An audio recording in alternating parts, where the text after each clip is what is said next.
While being the best female rapper in the world, Lauryn Hill released one of the best albums ever.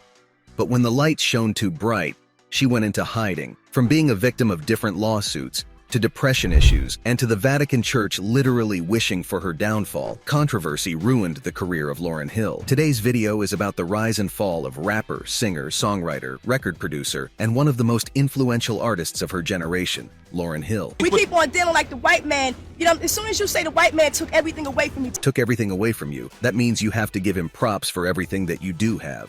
Like Drake, Lauryn was at first a TV star before she became a singer. At 15, she appeared in As the World Turns and later in Sister Act 2. But Hill was born into a family that loved music. Her father sang in local nightclubs and at weddings. However, Lauryn's first exposure to the entertainment public eye took place at the bare age of 13, performing at the high-stakes Apollo Theater. But it was also her worst. At the time, the Apollo Theater had been host to iconic acts, the Jackson 5. The Isley Brothers, Billie Holiday, and Prince had all performed at the iconic venue. As she stood to perform Jackson's 5, "Who's Loving You?" she fumbled and got booed off the stage. She was thrown into a world of pressure-filled expectations from a young age. The experience seemed to later influence the lack of a fully fledged career. By high school, she teamed up with Wyclef Jean and Pras Michel to form the Fugees. The group first experimented on their debut album, Blunted on Reality, released in 1994. It reached number 62 on the Billboard Top R and AMP B/Hip Hop Albums chart, but overall sold poorly, so they adopted gangsta rap attitudes. The Fugees separated themselves from the prevailing gangster rap narrative of the late 80s to early 90s with their sophomore album, The Score, blowing up. The album became a career-defining moment for Hill, who stood out as the best singer and rapper throughout. After the album's success, fans were clamoring for her to go solo. Even when she didn't want to, she caved in, and this propelled her to a place of stardom that a black woman had arguably never seen before in the music industry. Lauryn was only 13 years old when she first hooked up with the group. In a later revelation, Wyclef tried to get in her bed even though he was 20. Luckily for Lauryn, Pras intervened before she could spread her legs. But when Lauryn got older, she again had a relationship with Wyclef, despite the fact he was married to fashion designer Marie Claudinette. Realizing he would never divorce his wife, Lauryn got into a relationship with Bob Marley's son, Rohan Marley, who was also married, and they would go on to have 5 kids together. But during Lauryn's first pregnancy, Wyclef assumed the baby was his. When Lauryn told him that it belonged to Rohan, Wyclef blew a gasket and treated her horribly. This relationship tore the Fugees apart. In 1998, she released her debut solo album, The Miseducation of Lauryn Hill, and it was a smashing success, far surpassing all expectations. Miseducation sold more than 10 million albums and won 5 Grammys. It sent her into superstardom, but came with pressures and problems while Hill was also juggling being a young mother with a swelling family. But the release of Miseducation was also met with criticism surrounding her multiple relationships with married men. She did not live up to the Christian ethos of much of her lyricism, so her relationship with her newfound fame became toxic. Consequently, this affected her desire to create music. After she left Fugees, Lauryn was one of the most famous musicians on the planet, earning a reported $40 million, and her solo album went 8 times platinum in the US. Hollywood even came calling. Roles were offered to her in Charlie's Angels and, strangely, The Bourne Identity. However, the superstar life and its constant exposure didn't sit well with her, and the 2 decades that followed were messy. Just 3 years after her big Grammy night, there were rumblings that Hill had lost that thing that had made her a superstar. She developed a reputation for being unreliable. Then there was a draining lawsuit filed in late 1998 by 4 musicians, known collectively as New Ark,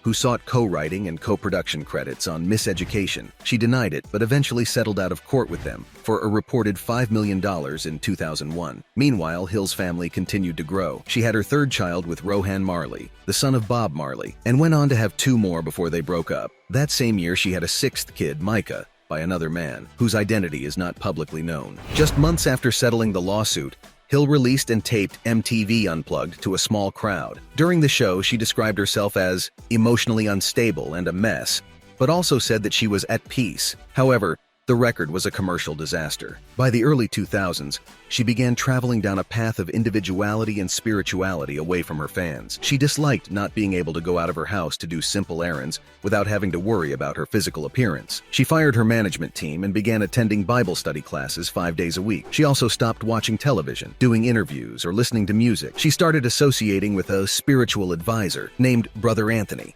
According to people close to Hill, Anthony more resembled a cult leader than a spiritual advisor. In 2003, she got into trouble when she used a 2003 concert in Vatican City as an opportunity to read a letter criticizing the Catholic Church for its pedophilia scandal. She read, "I realize some of you may be offended by what I'm saying, but what do you say to the families who were betrayed by the people in whom they believed?" High-ranking church officials were in attendance, but Pope John Paul II was not present.